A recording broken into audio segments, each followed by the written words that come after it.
atwala ebintu bye. Owaye Ndawusi, kiki ekyasinga obbawula ne Farida Ndawusi? Kiki ky'ogamba nti wadde ebirala byonna nali mbigumidde naye kino nedda? Nedda. Waliwo ebintu ebimu byotayogera eno TV nnene nnyo ssebo. Omuntu oluusi oba omu degradinga nnyo. Bwe njogera ekintu ku TV ng'eno ensi yonna gyeraba ne ngamba kino kiba kigenda kontinga oyo omuntu bagambe gundi wuuyo kiri kinene nnyo kibi nnyo ekyogera kibi nnyo.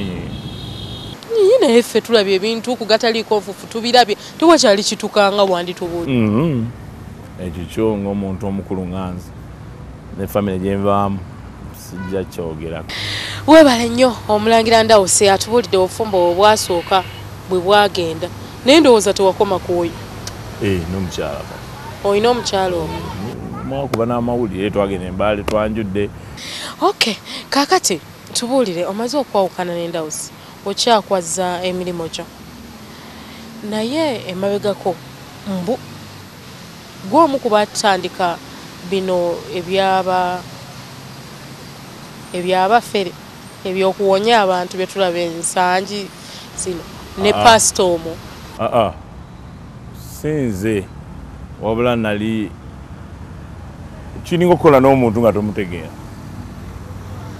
n'obeera ng'olina mukwano gwo naye tomumanyi tomutegeera naye nga mukwano gwo. Kati bwe ntambula naawe bagamba buli gwe ntambula naye simanyi buli empisa ze bibe whatever. Kati yalina ebibye bye yali akola nga waliwo ebimu bye tutalina nakulaba tetulina nakutusemberayo nga church yali mukwano gwange naye bye yakola waliwo ebintu bye yakola naffe mwagenda omumanya nga nze nvuddeyo church ngivuddeko ne ngamba era nti abapasita naye bagamba nti omwogezi tugeze nsobola muyita omwogezi wa church mu lulimi olufuutifuuti PR oba olina okuba ng'omanyi buli kimu ekigenda mu maaso mu church eyo. Mu church ya pasita Kiwedde wali okulangana? Nze nali ate ku sayidi ndala nnyo nalinga marketing the church. How? For example, naleeta ekintu ky'abayimbi naleeta abayimbi b'ensi ne mbaleeta wali Bebe Kulu Basaraza Wende Bafina Mugerwa etegere usanga abayimbi ngabo n'obaleeta mu kintu ng'ekyo church ngegamba bugembe kyakola kati omuntu n'ayita all celebrities n'abaleeta abalala ne bagamba ngatandika okuleeta abanywi b'enjaga mu church naye kye nali ntandise okuzimba mu church eyo naye lwakuba bintu byagenda wrong ne tukita. Wowe olaba wogamba mbu babyogera mbu mwafuna n'omusajja nga mukovu ne mumwambaza ekkanzu ennene baba akamukwatako bawe bati zuukuka mutaddeko omukono n'ayimuka nga naawe okimanyi ne weenyigira mu bulimba obwo. Nebyo sibikola.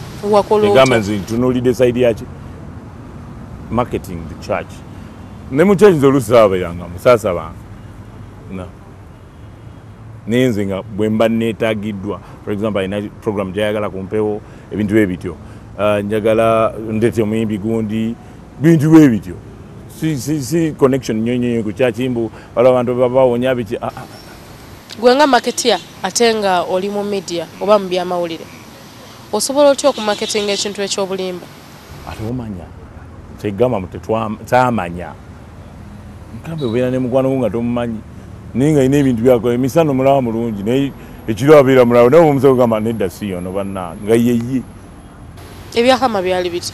Hama yagigula agula Hama era neegenda olwo nvuddeyo akuta Hama aguze Hama wakabi takyatulaba walaba ssente azifunye nagamba mumanyi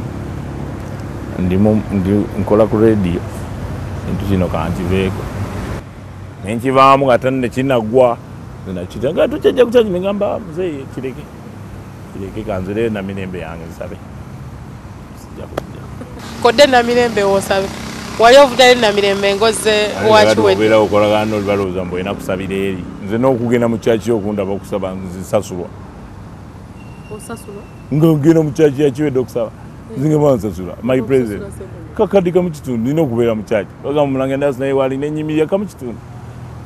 Buli muntu bagamba nti waliwo ekintu ekimuleetera okugwa.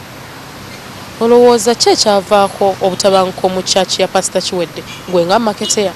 I think yafuna ssente n'alaba nga balala tabalabawo. Kiwedde kyagamba Kiwedde abanyamba solo buli omu n'atandika okukola omuvaamu kyaki weegwira kasita yava mu bantu ebikonge bye ngamba onagamba nono tufunye omukisa gwe wali okozeeko ne pasita ddala gu kyaki mulimu muvaamu ssente kuba engeri gy'otugamba nti nno balina we baatuuka n'afuna nnyo ssente kyaki tugendayo kusaba kuyambibwa oba mulimu kujjamu ssente? Nze nkubiriza abantu bw'oba oli mukatuliki genda osabe mu bakatuliki, oba oli muprotestant genda osabe mu protestant, musiraamu genda muzikiti, naye oba omanyi wazaliwo oli mulokole ono w'ebiwempe naawe gyoba ogenda buli omanyi nawe agenda ye Katonda we engeri gy'osobamu Katonda we gwomanyi. Naye waliwo bwentuuka mu kyaki ezezimu enda wanga business ngolaba bali mu business mabaasa abeebiri abeetaano business naye namirembe sikiwamu gyekiri oba erubaga gyekiri oba ekibuli oba gyekiri. So nze ndowooza maaso ab'eddiini egi baamuzaaliramu. Geega amagezi agatuweereddwawo omulangira Ndawo Simon Peter Ndawula yatugambye nti nno ly'erinnya lye ery'obuzaale eryamutuumibwa era ye natutegeeza nti nno rock oba lw'osobola okuyita olwazi. Tugenda kuba nga tukisibulira wano okuweereza programu eno mbadde Sumaya Muwonge naye wiiki ejja tomusubwa mbu takwatagana na maama we lwaki mbwazaala abaana bw'abaweereza ewa maama we tabalabirira lwaki. Byonna ku programu omuntu w'abantu wiiki ejja musute obulungi weeraba. Mama wange tuli ku good terms tewali tabo naye ebyabakazi bange tebimukwatako by the way.